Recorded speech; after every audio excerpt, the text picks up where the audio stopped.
So I just finished watching the new Tyler Henry series, Life After Death, and it motivated me to come on here and talk to you guys about my sensitivity. I don't like to say that I'm a medium or a psychic or clairvoyant or anything like that because I don't really know how to explain what happens to me. This started when I was a very young child. I don't quite remember what age, I just know that it's been happening since I was really little. And I think the really defining moment, at least for my parents, was when one night I had woke up and there was someone standing at the end of my bed, and it was a man, probably in his mid 30s. He was touching a picture on my wall. It was like a framed poster of Snow White and the Seven Dwarfs. And he was just looking at it like it was the most beautiful thing he's ever seen. And I kept rubbing my eyes trying to wake up from this dream that I thought I was having. And he looked over at me and he smiled and he disappeared. I remember telling my parents what I had seen and they kind of brushed it off.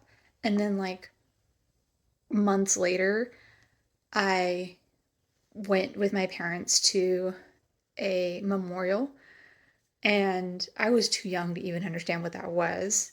But I saw a picture out and I was like, who's that? And my mom said, well, that was your great grandpa when he was young. And I said, that's the man that was standing in my room.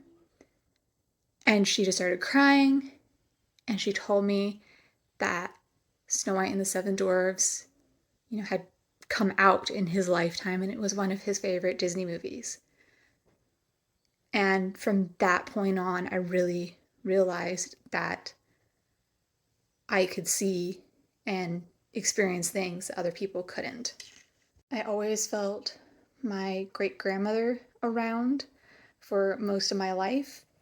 And throughout my, you know, older teenage years, I really started to sense things.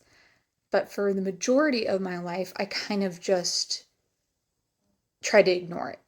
My parents always knew that I had this ability, but my mom for a long time didn't fully accept it because let's be honest, it's a really hard thing to believe. I mean, I still have a lot of trouble believing what's happening to me, what I'm seeing and experiencing and hearing and feeling. It makes you feel crazy. So I do not hate on doubters. I mean, I would be a doubter if it wasn't happening to me. But it's like seeing a ghost. Once you've seen it, you're a believer because how else do you explain what's happening? And I started to cultivate my ability in my young adult life, and I started connecting more and more with people on the other side. And then something terrible happened. As I started practicing yoga, I began to meditate more and I was connecting with spirits more because of that. So when I was going through that training, my aunt died, and then a few months later, my grandfather died, and I was connecting with them constantly. And that continued until 2018. I was prescribed a medication that I had a severe allergic reaction to, and I almost died.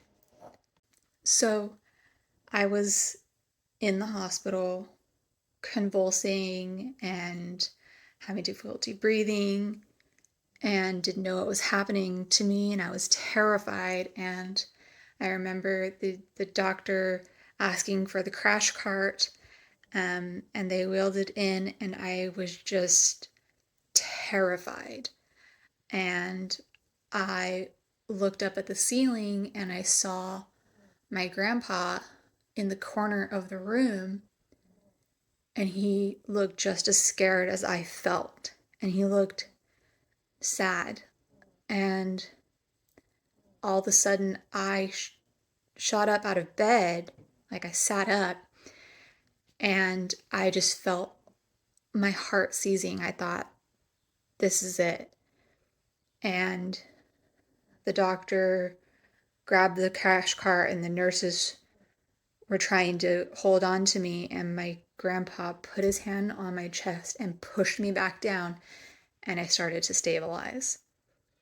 And after that, I lost the ability to speak to spirits. I guess I shouldn't say that I lost it, but the connection was no longer there. I wasn't hearing or seeing or experiencing anybody after that for a very long time. At first, I was sad. I felt like I lost these people twice. That I lost them when they died, and I lost them when I could no longer experience their spirits. And it was really hard for me for a long time. But then I was talking about this to a friend of mine, and she made a really good point that what happened was that my grandpa saved my life, and in turn, I was no longer able to speak with him. I can't imagine what that choice must have been like for him.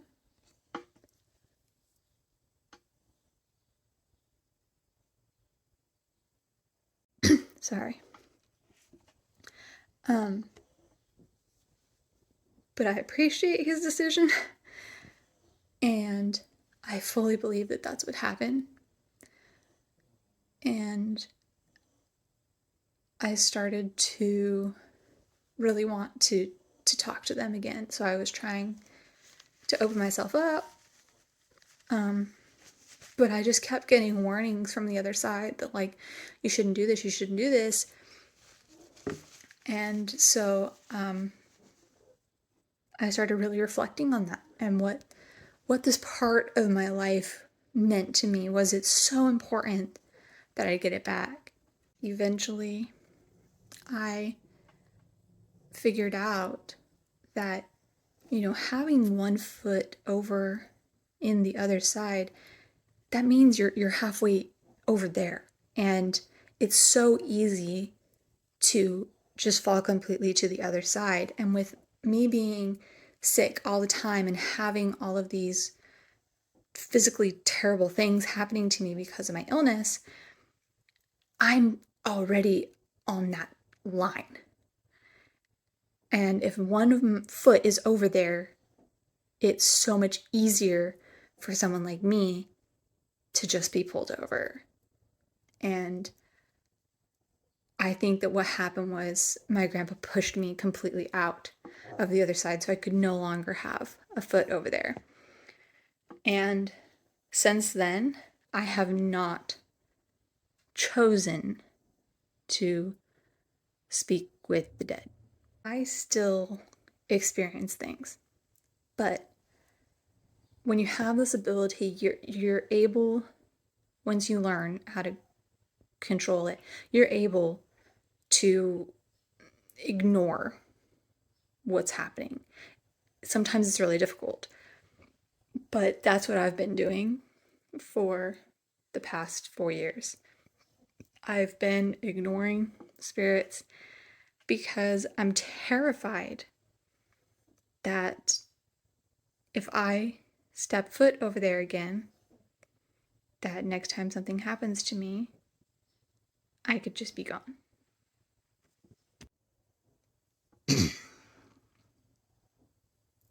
It's a lot. It's a choice I made. It's a choice I continue to make. But after watching the show, I just really, really, really appreciate Tyler Henry for making that a part of the series. That this isn't all just a gift, a beautiful ability. It comes at a price. And it doesn't just mean that you're part over there, it physically takes a toll on you. And I'm just so grateful that he talked about that on the show and shed some light on this, because, you know, now that my family believes it, they just keep asking me, why aren't you talking to them? Why aren't you doing that? Why aren't you, opening yourself up? Do it, do it, do it, because they miss those messages.